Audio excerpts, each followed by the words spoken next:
Class 12 संबंध एवं फलन, relation and function. Relation and function में आपसे परीक्षा एग्जाम में पूछा जाएगा कि तुल्यता संबंध क्या है। तो तुल्यता संबंध इक्विवेलेंस रिलेशन बोला जाता है इसको। तुल्यता संबंध कब माना जाएगा? जब स्वातुल्य संबंध, रिलेटिव रिलेशन और सम्मित संबंध, जिसको कहते हैं सिमेट्रिक रिलेशन, संक्रामक संबंध, ट्रांजिटिव रिलेशन, जब ये तीनों बातें सत्य होंगी, ये तीनों बातें जब सत्य होंगी तब कहा जाएगा वहां पर तुल्यता संबंध है। और तीनों में से कोई एक भी अगर असत्य होगा तो यहाँ पर तुल्यता संबंध नहीं होगा। तो इसके लिए तीन शर्तें हैं। इक्विवेलेंस रिलेशन तुल्यता संबंध के लिए तीन शर्तें हैं। पहला है रिफ्लेक्सिव रिलेशन, दूसरा है सिमेट्रिक रिलेशन और तीसरा है ट्रांजिटिव रिलेशन। इसका क्या शर्त है? मान लीजिए हमने अवयव ले लिया ए, यहाँ पर पॉइंट जैसे 1 2 ले लिया, तो इसको बोला जाता है भुज और इसको बोला जाता है कोट। तो यहाँ पर अगर आपने भुज को ले लिया तो जितना भुज होगा उतना ही क्या होना चाहिए? कोट ही होना चाहिए।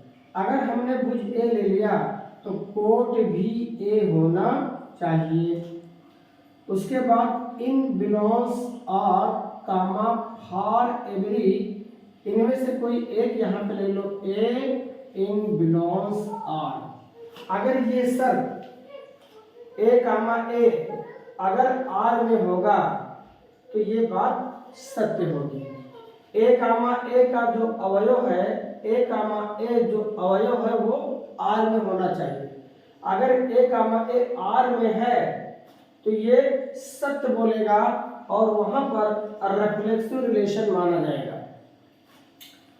इसके लिए सम्मित संबंध के लिए अगर आपने भुज ए ले लिया तो इसके लिए कोट कोई दूसरा माना जाएगा अवयव। तो हमने यहाँ पर भुज ए लिया और कोट बी ले लिया।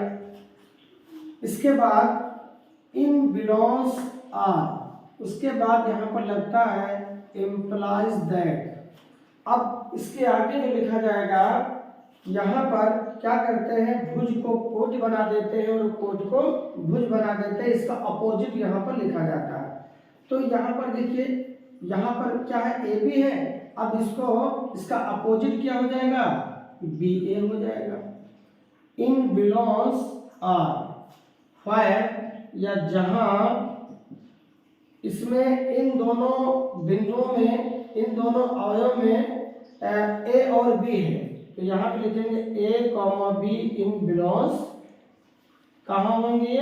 ए में होंगे। ए क्या है? समुच्चय है। तो यहाँ पर आप चाहे बी कामा ए लिखें या ए कामा बी लिखें, इसमें ए और बी है, बी और ए है, तो ए कामा बी इन बिलोंग्स ए। तो रिफ्लेक्सिव रिलेशन में क्या होता है कि जो भुज लिया जाता है वही कोट लिया जाता है, और ए कामा ए इन बिलोंग्स आर, इसका मतलब ए कामा ए आर में मिलना चाहिए। तो ये बात सत्य होगी, ये सत्य बोल रहा है। और सम्मित संबंध में क्या होता है, सिमेट्रिक रिलेशन में क्या होता है, अगर आपने भुज ए लिया कोट बी लिया तो इसी का अपोजिट कर दो, यहाँ पर बी मान लो, ए मान लो। अब ये बी कामा ए कहाँ होना चाहिए? आर में। इससे मतलब नहीं है, लास्ट से मतलब है कि बी कामा ए अगर आर में होगा तो ये बात बिल्कुल सत्य होगी। फिर तीसरे में देखते हैं ट्रांजिटिव रिलेशन में। ट्रांजिटिव रिलेशन में क्या है? संक्रामक संबंध। अगर इसमें हमने भुज ए लिया कोट बी लिया तो ए कामा बी इन बिलोंग्स आर, उसके बाद यहाँ पर आप और लगा दीजिए या तथा लिख दीजिए। यहाँ पर जो कोटि है इसको यहाँ पर आप लिख देंगे, और उसके बाद यहाँ पर कोई नया अवयव आ जाएगा। जैसे यहाँ पर दो लोग हैं, ए और बी। अब यहाँ पर बी के बाद कोई नया आएगा अवयव, नया व्यक्ति आएगा, कुछ भी हो सकता है, ए बी के बाद सी हो सकता है, डी हो सकता है, कुछ भी हो सकता है, बस लगता है इसमें कोई नया एलिमेंट्स और आएगा। तो यहाँ पर मान लीजिए हमने लिख दिया सी। अब यहाँ पर देखिए इसको लिखेंगे इन बिलोंग्स आर। अब बी और बी को छोड़कर जो बचा है यहाँ पर क्या लिखेंगे, एम्प्लॉइज दैट। एम्प्लॉइज दैट लिखने के बाद यहाँ पर बी और बी को छोड़कर बचा क्या, यहाँ पर बचा हुआ है ए सी इन बिलोंग्स आर। अब ये इसमें क्या होगा, ए कामा अगर आर में होगा तो सत्य होगा, बी कामा ए आर में मिलना चाहिए तब भी हमारी बात सही होगी। और यहाँ पर क्या होगा, लास्ट वाला देखेंगे, अगर ए और सी आर में होगा तो ये कथन हमारा क्या होगा, सत्य होगा। तो यहाँ पर कितने अवयव हैं, ए है, बी है, सी है, तो यहाँ पे लिखा जाएगा कि व्हेयर या जहाँ ए कामा B comma C in belongs ए और बी, यहाँ पर है सी, इन बिलोंग्स कहाँ होंगे, ए में होंगे। तो यहाँ पर ए बी कहाँ, ए समुच्चय में होंगे, ए बी सी कहाँ होंगे, ए समुच्चय में होंगे। तो तुल्यता संबंध के लिए, इक्विवेलेंस रिलेशन के लिए ये तीनों शर्त का होना, इन तीनों शर्त का सत्य होना जरूरी है। अगर तीनों बातें सत्य हैं, तीनों बातें सत्य हैं, तब समझिए आपका इक्विवेलेंस रिलेशन, तुल्यता संबंध माना जाएगा। और इनमें से कोई एक भी अगर असत्य बोल दिया, जैसे बी कामा ए आर में नहीं मिला, असत्य हो गया, ए कामा सी आर में नहीं मिला, असत्य हो गया। तो तीनों में से अगर कोई एक भी अगर असत्य बोल देता है तो वहां पर आपका तुल्यता संबंध नहीं होगा। ये हर बार यूपी बोर्ड में पूछा जाता है, तुल्यता संबंध पूछा जाएगा, हर बार बोर्ड में इसको पूछा जाता है तुल्यता संबंध। तुल्यता संबंध दो तरह से लगता है। अगर आपका समुच्चय ए अगर परिमित समुच्चय होता है तो 1 2 3, अब यहाँ पर परिमित समुच्चय है तो युग्म बना के लगाया जाता है। और अगर आपका ए समुच्चय ए अगर 1 2 3 एंड सो ऑन, अगर इस मॉडल का लिखा हुआ है अपरिमित समुच्चय है, तब युग्म बनाकर क्वेश्चन को सॉल्व नहीं किया जाता है। तब क्या होता है, जो आर में जो संबंध होता है और उसी शर्त से आर में जो शर्त दिया होता है उसी शर्त से फिर हम क्वेश्चन को क्या करते हैं, सॉल्व करते हैं। सम्मित होगा युग्म बना के लगेगा, असम्मित होगा, असम्मित अगर हमारा क्या है, अगर हमारा परिमित समुच्चय है परिमित तो युग्म बना के लगेगा, अपरिमित अगर होगा तो क्या लगेगा, आर में जो शर्त दिया होगा उसी से क्वेश्चन को सॉल्व करते हैं। तो ये तीनों फार्मूले हैं स्वतुल्य संबंध के लिए, सम्मित संबंध के लिए, संक्रामक संबंध के लिए। आइए इस पर क्वेश्चन देखते हैं। क्वेश्चन नंबर 1 है, यहाँ पर प्रश्न पहला है, समुच्चय ए बराबर दिया है 1 2 3 4 एंड डॉट डॉट 14 में संबंध आर बराबर इस प्रकार है कि r बराबर x y such that 3x minus y is equal to 0। इस क्वेश्चन में आपको ये देखना है कि कहाँ पर स्वतुल्य है, कहाँ पर सम्मित है, कहाँ पर संक्रामक है। अगर तीनों होंगे सत्य, स्वतुल्य, सम्मित और संक्रामक, अगर तीनों सत्य होंगे तो तुल्यता संबंध पाया जाएगा। अगर तीनों सत्य नहीं होगा तो तुल्यता संबंध नहीं पाया जाता। आइए इसको देखते हैं। यहाँ पर जो ए दिया है, समुच्चय ए जो दिया है 1 2 3 4 एंड सो ऑन 14, तो इसे गिना जा सकता है, 14 तक गिना जा सकता है। तो ये हमारा जो समुच्चय है परिमित है। अगर ये परिमित समुच्चय है तो इसे युग्म बनाकर सॉल्व किया जाएगा, और अगर ये अपरिमित होता तो शर्त से निकलता, तो उसे शर्त से हल किया जाता। तो यहाँ पर जो ए बराबर दिया है परिमित समुच्चय है, तो यहाँ पे सॉल्व करते हैं। ए बराबर 1 2 3 4 5 एंड सो ऑन 14, जो कि एक परिमित समुच्चय है। कैसा समुच्चय है, परिमित समुच्चय है, परिमित समुच्चय। तो युग्म बनाकर लगेगा। अब युग्म कहाँ से बनेगा? ये आर से। तो यहाँ पर देखिए ये जो दिया हुआ है यहाँ से 3x माइनस वाई, तो यहाँ पर एक क्या करिए, एक राउंड इधर बना लीजिए, एक राउंड इधर बना लीजिए। यहाँ पर जो 1 दिया है, 2 दिया है, 3 दिया है, 4 दिया है, ये x हो जाएगा और ये आपका हो जाएगा 3x माइनस वाई बराबर 0। यहाँ से y की वैल्यू निकाल लेते हैं, माइनस वाई बराबर 3x, उधर जाएगा तो माइनस 3x, या माइनस से इसको डिवाइड कर दीजिए तो y बराबर आ गया 3x। तो ये जो राउंड बना है बोला ये आपका x हो जाएगा, और ये इधर वाला जो राउंड बना है ये y बराबर 3x हो जाएगा। अब इन दोनों में क्या रिलेशन पाया जाता है? r, वही यहाँ पर युग्म बनाकर लिख देना है। तो सबसे पहले यहाँ पे देखते हैं ये जो x यहाँ पर वैल्यू रखा जाएगा इसमें, वो x का रखा जाएगा। अब यहाँ से देखो, मान लीजिए x बराबर 1 है, तो x के वैल्यू, ये सारे x के वैल्यू हैं, x बराबर 1 है, तो यहाँ से y क्या हो जाएगा? यहाँ पर x का मान आप क्या रखोगे? सपोज दैट यहाँ पर y बराबर 3x है और आपने x का मान 1 ले लिया, तो 3 इंटू 1, तो 3x कम क्या हो जाएगा? 3 हो जाएगा। और जब आप x बराबर 2 रखेंगे इसमें, तो x बराबर 2 रखोगे तो 3 गुना क्या हो जाएगा? 6 हो जाएगा, तो 2 पर 6 आ गया। और जब आप 3 रखोगे तो 3 3 का क्या हो जाएगा? 9 हो जाएगा। और अगर आप 4 लिखेंगे तो यहाँ पर क्या हो जाएगा? 4 3 12 हो जाएगा। अगर यहाँ पर आप 5 लिखोगे तो 5 3 15 हो जाएगा, और ये 15 इसमें है नहीं, 14 तक ही है, तो 15 वाला नहीं लिखना है क्योंकि ये 14 से ज़्यादा हो गया। तो अब देखिए x और y बराबर 3x में क्या रिलेशन है, यही हमें निकालना है। 1 का 3 से रिलेशन, 2 का 6 से, 3 का 9 से और 4 का 12 से। अब यहाँ पर जो युग्म बनेगा, क्योंकि ये परिमित समुच्चय है तो युग्म बना के लगाना है, तो r का जो युग्म बनेगा, पेयर बनेगा, वो देखिए यहाँ से 1 3, तो यहाँ पर लिख दीजिए 1 3, उसके बाद क्या है 2 6, 2 6 बन गया, उसके बाद है 3 9, उसके बाद है 4 12, 5 लिया नहीं जाएगा क्योंकि वो 14 से ज़्यादा हो जाएगा। तो हमारा देखिए युग्म बन गया है ये। अब यहीं से इसको सॉल्व किया जाएगा, युग्म बनाकर क्वेश्चन को हल किया जाएगा, और इसको मझले ब्रैकेट में कर देंगे। समुच्चय को मझले ब्रैकेट से दिखाया जाता है। अब सबसे पहले क्या करते हैं, नंबर 1 पर हम लिखते हैं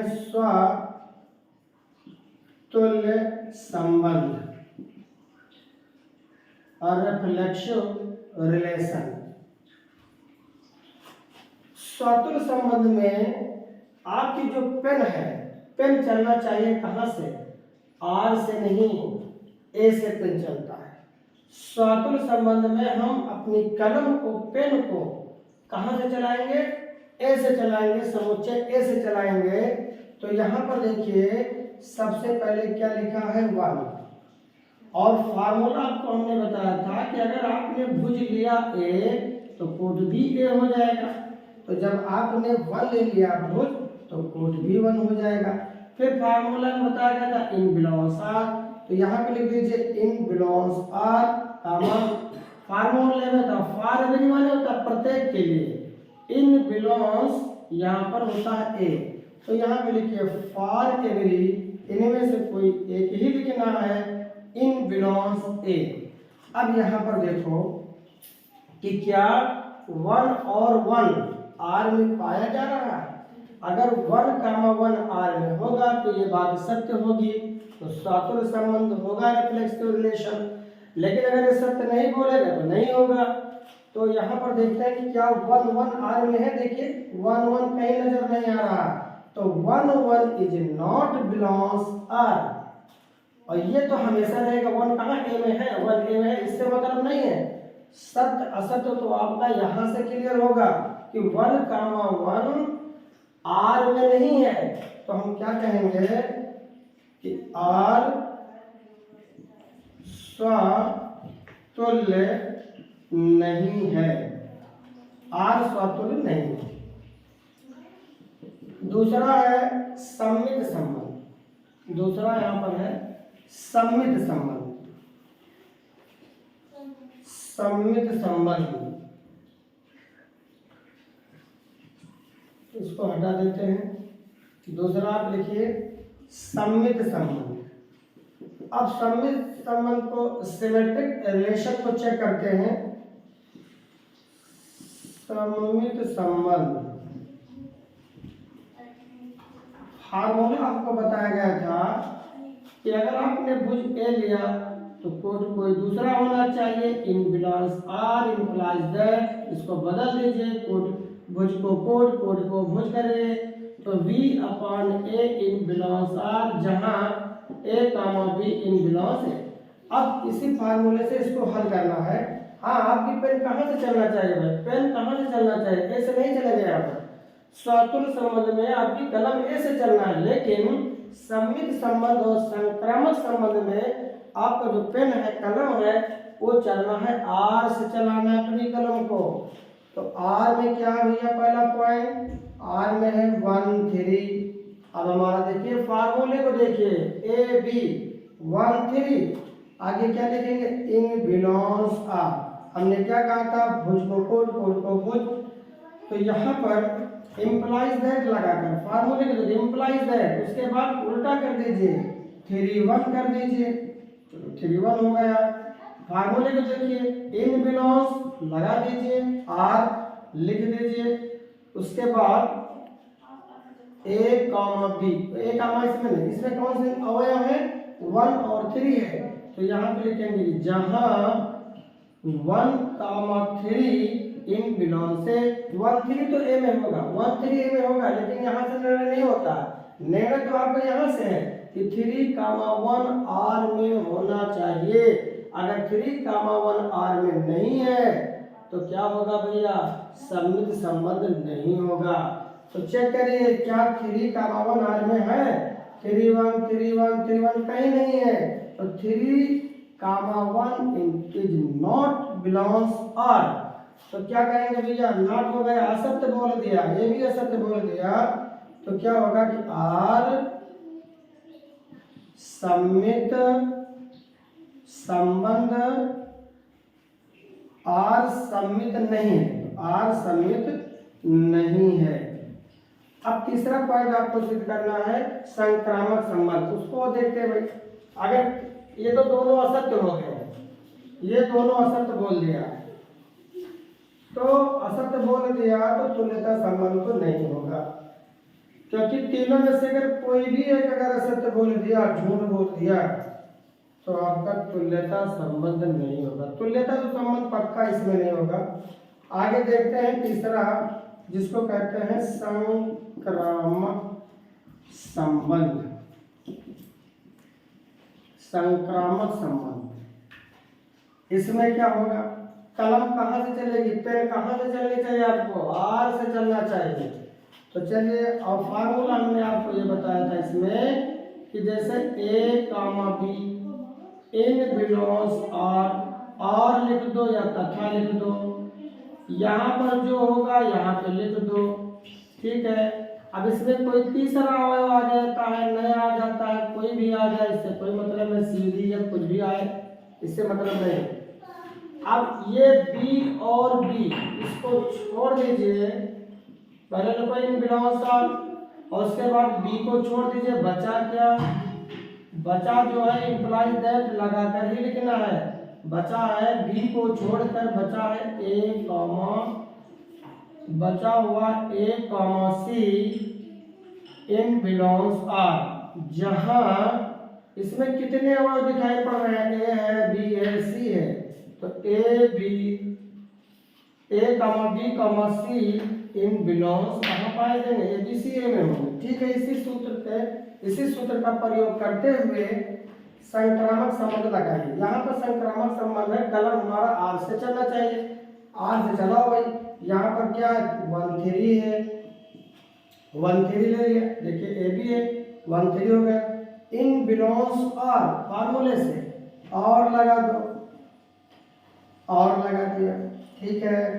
यहाँ पे क्या हो गया 3 है तो आप यहाँ पे 3 लिख दो, 3 लिख दिया। अब कोई नया आएगा तो अब ये देखिए 3 से इसमें कोई पॉइंट आपको नजर आ रहा है, कोई अवयव 3 से नजर आ रहे हैं आज में 3 से, ये तो है नहीं, ये तो 1 से, ये तो 2 से, 3 से यही है तो यहाँ क्या लिखेंगे 3 9। 3 से कौन है 3 9 और कोई नहीं है। अब ये भी हो गया और कहाँ इन बिलोंग्स आर। अब आगे क्या लिखोगे इम्प्लाइज दैट। अभी हमने क्या कहा कि इनको छोड़ देना है, सूत्र से देखो इनको छोड़ देना है, बचा क्या 1 9 बचा है तो इम्प्लाइज दैट लगाकर आपको लिख देना है 1 9 इन बिलोंग्स आर, जहां कितने वाले नजर आ रहे हैं 1 है 3 है 9 है तो 1 है 3 है और क्या 9, ये तो ए में होंगे, बिलोंग से कहाँ होंगे ए में 1 3 9 होंगे, 1 3 9 सब इसमें है। यहाँ से निर्णय नहीं होता, निर्णय तो यहाँ से होता आखिरी से होता है, 1 9 आर में होना चाहिए। अगर 1 9 आर में नहीं है तो क्या होगा संक्रामक संबंध नहीं होगा। चेक करिए 1 9 कहीं इसमें नजर आ रहा नहीं आ रहा तो क्या कहेंगे कि आर संक्रामक संबंध नहीं है, आर संक्रामक नहीं है। अब अतः लिख लीजिए क्या रिजल्ट निकला, रिजल्ट ये निकला कि आर ना, आर क्या है ना स्वतुल्य न सम्मित और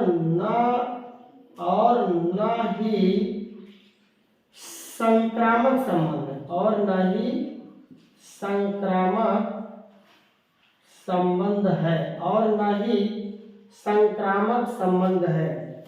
तो इस क्वेश्चन में आपको ये नजर आया कि तीनों में असत्य बातें थी, तो जब तीनों में असत्य बातें होंगी तो इनमें से ना तो आर ना तो स्वतुल्य हुआ, न सम्मित हुआ और न ही संक्रामित हुआ।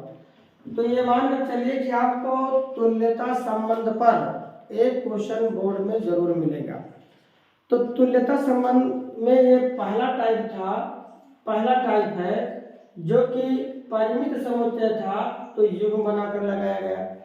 अब आपको अगले वीडियो में बताया जाएगा कि अगर ए समुच्चय अपरिमित होगा तो वो तो युग्म नहीं बनाया जाएगा, तो अगर अपरिमित होगा तो उसको आर के शर्त से कैसे लगाया जाएगा वो आपको अगले वीडियो में बताया जाएगा।